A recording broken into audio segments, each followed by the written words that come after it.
بھائی وغیرہ سے کہا کہ ایسا ہے کہ ان کو جو ہے عمرہ کے لیے بھیجا جائے. اس کے بعد 2 بار میرا ٹکٹ ہوا, دونوں بار کینسل ہو گیا کسی بنیاد پر ٹکٹ.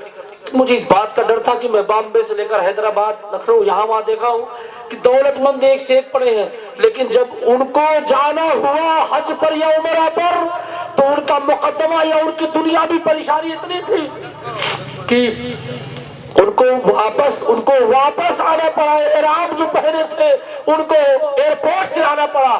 اللہ نے انہیں اپنے دربار میں نہیں بلایا. یہ ڈر تھا کہ اللہ میں نے بڑی خطائی کی ہے, بڑا گناہ کیا مولا, ہم اتنے گناہگار ہیں, تیرے گھر میں جانے کے قابل نہیں. اے اللہ میری خطاؤں کو معاف کر دے, بس مجھے اپنے دربار میں بلا لے. اس کے بعد ایک دن گنتا تھا اور بڑی مشکل سے پہنچا. جب وہاں تو ایئرپورٹ پہ جب جدہ اترا, میں جدہ ایئرپورٹ پر, تو بس اپنا ماجرا, اپنا حال کیا تھا, قاری صاحب جا رہے ہیں, ان کو پتا ہے کہ کیا ان کے معاملات ہوں گے, یہ جانے. اس لیے کہ اللہ تبارک و تعالی قرآن میں ارشاد فرماتا ہے انما یخشی اللہ من عبادہ العلماء.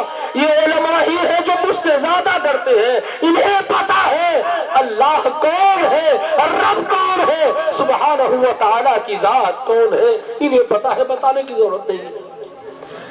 میں جب پہنچا جدہ اور جب ایئرپورٹ میں داخل ہوا تو صاحب میں لفٹ سے, آپ قریب آئیں گے نئے اور پرانے ایئرپورٹ سے, تو جب میں قریب آیا تو سامان چیک ان ہوا. اس کے بعد آپ کو ایگری جو ہے ان کے تمام طریقے کے کاغذات نکالنے کے بعد سب عمرہ کرنے والوں کو کنارے سب کے ساتھ بھیج دیا. مجھے کہا آپ کنارے رک جائیے.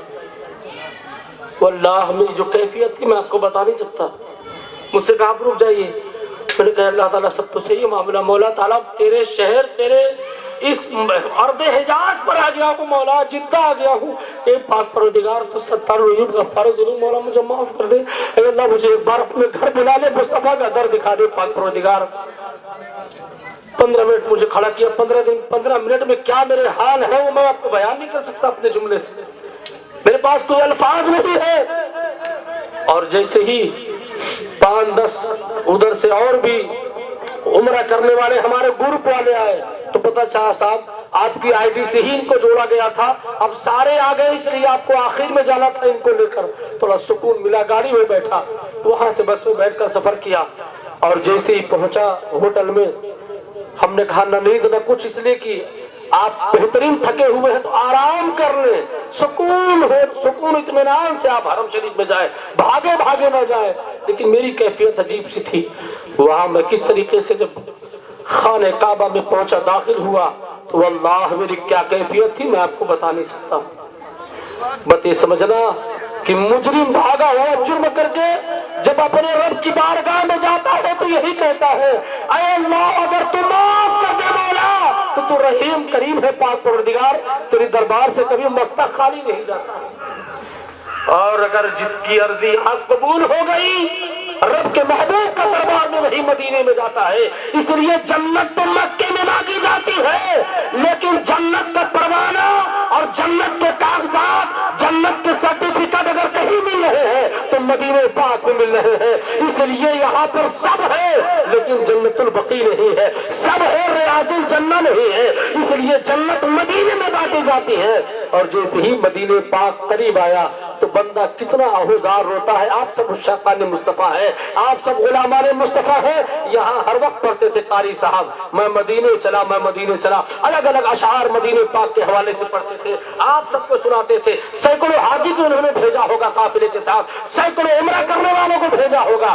پہلی بار جا رہے ہیں, کیا کیفیت تاری ہوگی ان کی یہ جانیں گے, اور اس کے بعد کیا احساسات یہ لے کر آئے ہیں اور کیا یہ وہاں سوچیں گے یہ جانیں گے. ان کا رب جانے گا, ان کا دل اور کسی تیسرے کو نہیں پتا ہے. یہ چاہیں گے تب بھی اپنے جملے سے مکمل بتا نہیں سکتے ہیں. آپ سوچو یہ اس شہر میں داخل ہوں گے جو شہر امن و امان والا ہے, جس شہر میں آنے کے بعد انسان دماغی ٹینشن سے فری ہو جاتا ہے. نہ وہاں ماں باپ کی یاد آتی ہے, نہ وہاں اولاد کی یاد آتی ہے, نہ وہاں دولت کی یاد آتی ہے, نہ وہاں شہرت کی, صرف اپنے گناہ یاد آتے ہیں اور رب کا کرم یاد آتا ہے. پھر وہاں سے انسان مدینہ شریف پہنچتا ہے, اور جیسے ہی مدینہ پاک میں داخل ہوتا ہے اور دور دور سے اسے کھجور کے جھاڑ دکھائی دیتے ہیں, تو میرے آقا فرماتے ہیں کہ کھجور کا جو جھاڑ ہے وہ شہر میرا شہر ہے، سبحان اللہ، وہ شہر میرا شہر ہے، اور جو چاروں طرف سے پہاڑ ہے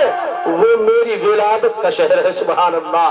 اور ایک نقطہ کہہ کر بات گزار دوں اپنی، اور صلاۃ و سلام ہو جائے، اس لیے کہ ایک بات آپ کو بتاؤں کہ حتیم کے نیچے حضرت سیدنا اسماعیل علیہ السلام کی قبر پاک ہے، حضرت آدم علیہ السلام کی قبر پاک جبل ابو قبیس کے دامن میں ہے۔ 1000 سے زیادہ انبیاء کی مزارات جبل ابو قبیس کے دامن میں ہے۔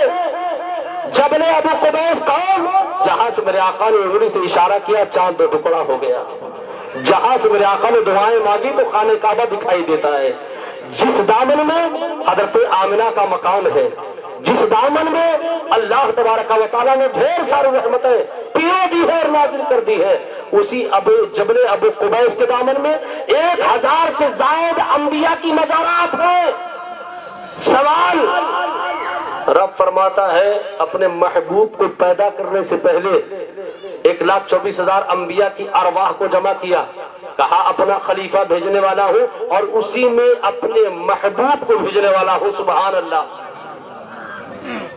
محبوب کو بھیجوں گا بعد میں، لیکن وہ شہر کون سا ہوگا جس شہر میں رب کے محبوب جلوہ گر ہوں گے اور ولادت گاہ مصطفیٰ، وہ کون سا شہر ہے؟ وہ شہر مکہ ہے۔